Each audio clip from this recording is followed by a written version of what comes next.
What's going on, guys? Time for a little lawn update today. I'm just gonna kind of walk through the lawn as I talk. So this does look a touch different on camera than in person, but yes, it is brown and I'm okay with it.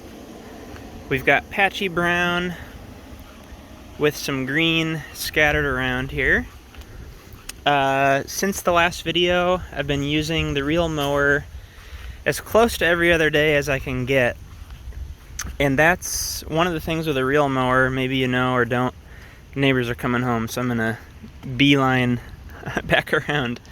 Maybe you know or don't, but anyway, you have to mow much more often than with a typical mower for a couple reasons. One is because you're now mowing so short, you have to take off a smaller amount each time you mow, or else you're going to stress out the plant and cause it to brown even worse.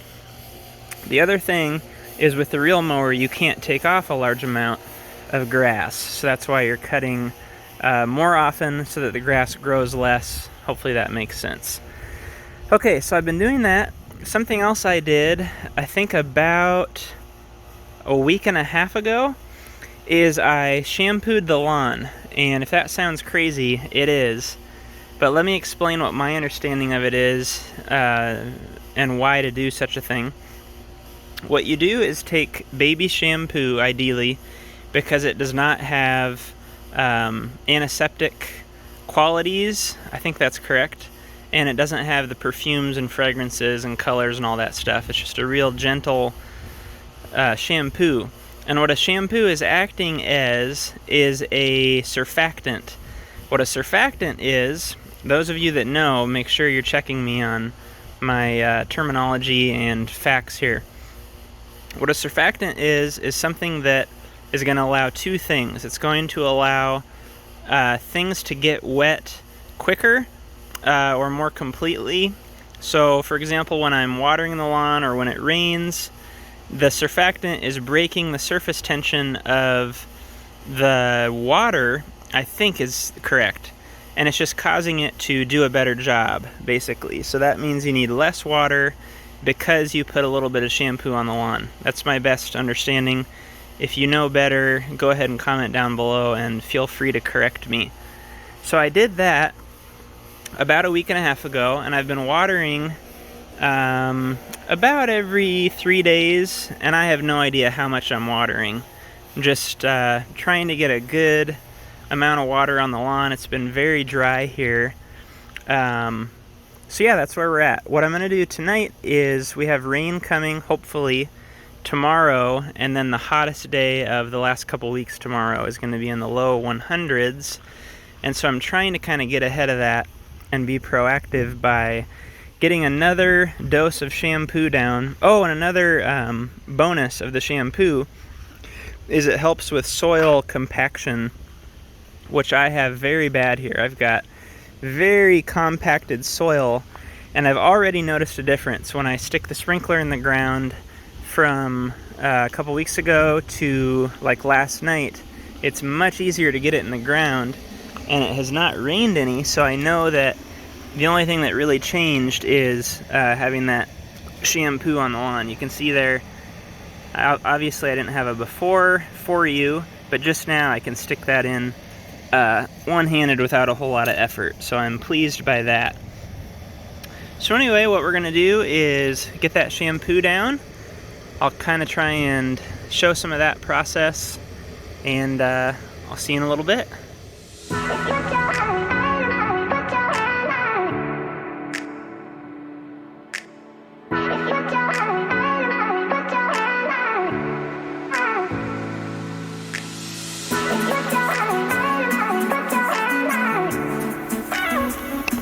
Now I wanted to mention I'm applying at the recommended rate, which is 3 ounces per 1,000 square feet.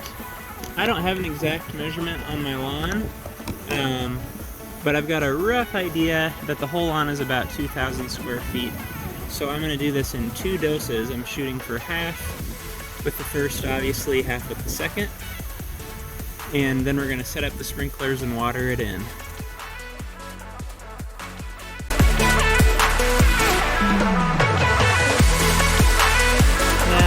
far as watering goes, I have far less than the ideal setup, and I'll explain why. Let's go ahead and get this sprinkler dialed in.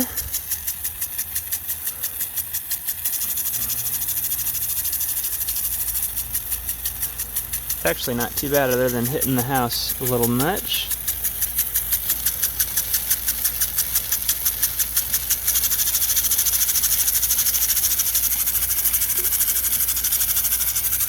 Oh great, now I've done it.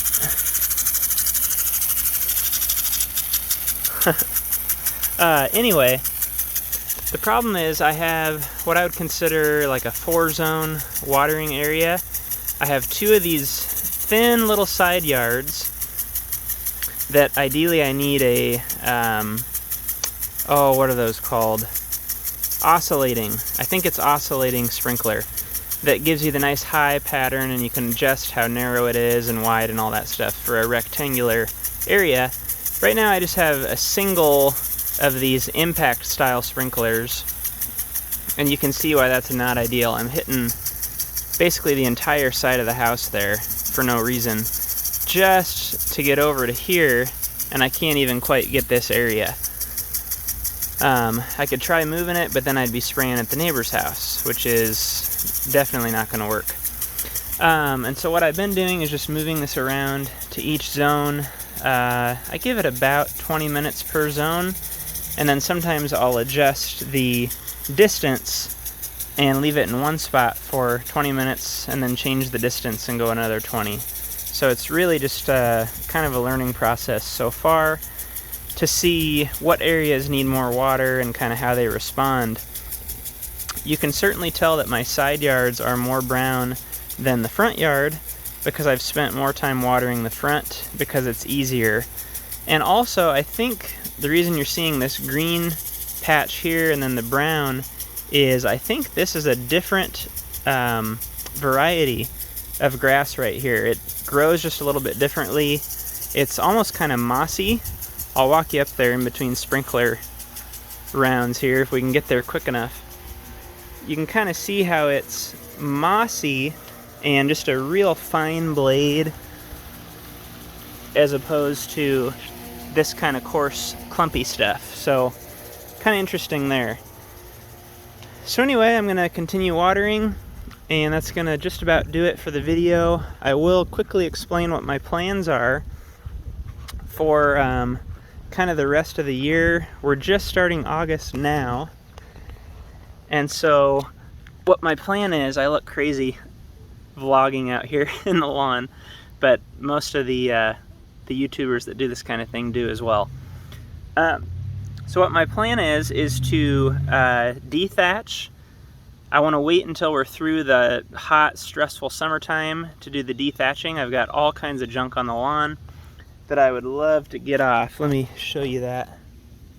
Just like everywhere you look, you can't even see the soil because there's brown junk laying down. And it's not necessarily, it's more debris than thatch. Dethatch gets thrown around a lot, and there are a couple videos talking about that. I'm just referring to it as that. I don't know that I'll actually get into the thatch layer or not, which brings me to my next step. I'm planning to aerate, so I'm going to go around and aerate the whole yard, and then after that I'm going to apply, I think I'm going to go with Scott's Lawn Food. Haven't totally decided, but something to get down in the fall. This will be end of the month here, probably end of August, early September. We'll get that lawn food down right after aerating, and that way I'll water that in. It will sink deep into the root system, and what I'm kind of trying to do is start from the bottom up here, meaning bring my soil quality back, and then I'm hoping that the grass will follow. So we're going to do the lawn food, water that in good, and then I'm not sure if I'm going to overseed before winter or not. Haven't really decided what to do there. So if you have any suggestions and want to leave those down below, I'm happy to take your suggestions, because I'm just kind of making this up as I go with what seems to make sense, but that might not necessarily be correct. So anyway, Thanks a lot for watching, and I'll see you guys on the next video.